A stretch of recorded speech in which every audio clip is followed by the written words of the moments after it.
Guys good morning, কেমন আছো? আশা করি ভালো আছো। আজকে কিন্তু নীল পুজো, তোমরা সবাই জানো আজকে ভোলানাথের বিয়ে হয়েছিল, ভোলানাথ আর পার্বতী। তো সকাল সকাল তো উপোস করলাম, উপোস করে তো চলে যাচ্ছি জলেশ্বর।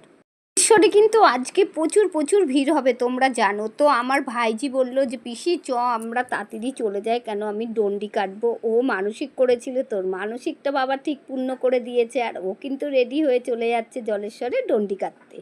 আমিও ভাবলাম ঠিক আছে, আমিও যখন উপোস করেছি তাহলে চলে যায় জলেশ্বরে, কেননা গন্ডি কাটে যারা তাদের সাথে গেলে নাকি তাড়াতাড়ি জল দেওয়া হয়ে যায়। তো ভাবলাম যে থাক, এখানেও তো কাজ আছে আমার, তাহলে আমি তাড়াতাড়ি ওর সাথে চলে যাই। তো আমরা কিন্তু জলেশ্বরে চলে যাচ্ছি, আর সাথে কিন্তু আছে ঈশা, ভাইপো, সবাই। তো সকাল থেকে কিছুই খেলো না, ও যেই শুনবে যে ওর মা উপোস করেছে ও সঙ্গে সঙ্গে কিন্তু উপোস করবে। তারপরে তো আমরা চলে গেলাম ঠিক জলেশ্বর, আর জলেশ্বরে গিয়ে পুকুরে চলে গেলাম। পুকুরে গিয়ে ও তো স্নান করবে, কেন স্নান না করে ডন্ডি কাটতে পারবে না। আমরা চলে এলাম পুকুর পাড়ে, আর দেখো দেখো কি ঠান্ডা জল। সত্যি কথা, আমি ওকে বলছিলাম যে শিবটা আস্তে আস্তে তুই নাপ, কেননা দেখো বাচ্চাগুলো কি করছে বলো তো। ওরা কিন্তু এমনি এমনি চ্যান করছে না, ওরা চুম্বুক দিয়ে সব টাকা তুলছে। 2 টাকার কয়েনগুলো দেয় না, ওরা চুম্বুক দিয়ে দিয়ে টাকা তুলছে। আর সত্যি ওই পুকুরটায় গেলে এত সুন্দর লাগে, আর আত্মাটা শান্তি হয়ে যায়, আর এত ভালো লাগে। আর দেখো দেখো ওর কিন্তু ডন্ডিকাটা শুরু হয়ে গেল।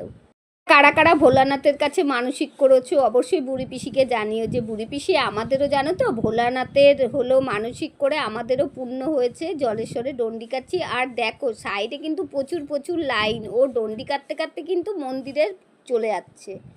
জলেশ্বরটা কিন্তু পুরো তারকেশ্বরের মতো হয়ে যাচ্ছে, এত এত ভক্ত। সত্যি আমরা আগে মনে করতাম তারকেশ্বরেই প্রচুর প্রচুর ভক্ত হয়, কিন্তু না, এখন জলেশ্বরেও প্রচুর প্রচুর ভক্ত হচ্ছে। আর আমি দেখো ওর মাথায় কিন্তু জল ছিটিয়ে দিচ্ছি।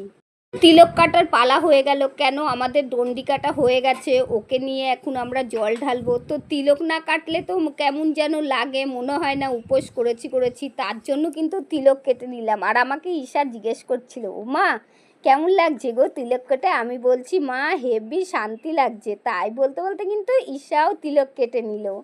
কাটতে কাটতে এত সুন্দর লাগছে, আর দেখো কপালটা ভর্তি হয়ে গেছে তিলক কেটে। তিলক কেটে দেখো কি করছে। আমি বলছি মনা কেমন লাগছে? বলছি কি মা হেভি সুন্দর লাগছে। আর দেখো এইখানে ভক্তগণ এত এত ভক্ত, আর ভাইপো তো লেবু খেয়ে বলছে প্রসাদটা হেভি স্বাদ হয়েছে। প্রচুর প্রচুর ভক্ত, দেখছো ঘন্টাগুলো কি সুন্দর ঝুলছে। ওরা কারা কারা গেলে আজকে জলেশ্বর অবশ্যই কিন্তু বুড়ি পিসিকে বলো। আর দেখো মন্দিরে এত সুন্দর লাগছে, বাবার ছবি তো আমি তুলতেই পারিনি আজকে, কেন প্রচুর প্রচুর ভিড়। যদি ফাঁকায় যেতাম তাহলে বাবার ছবিটা তোমাদেরকে দেখাতে পারতাম।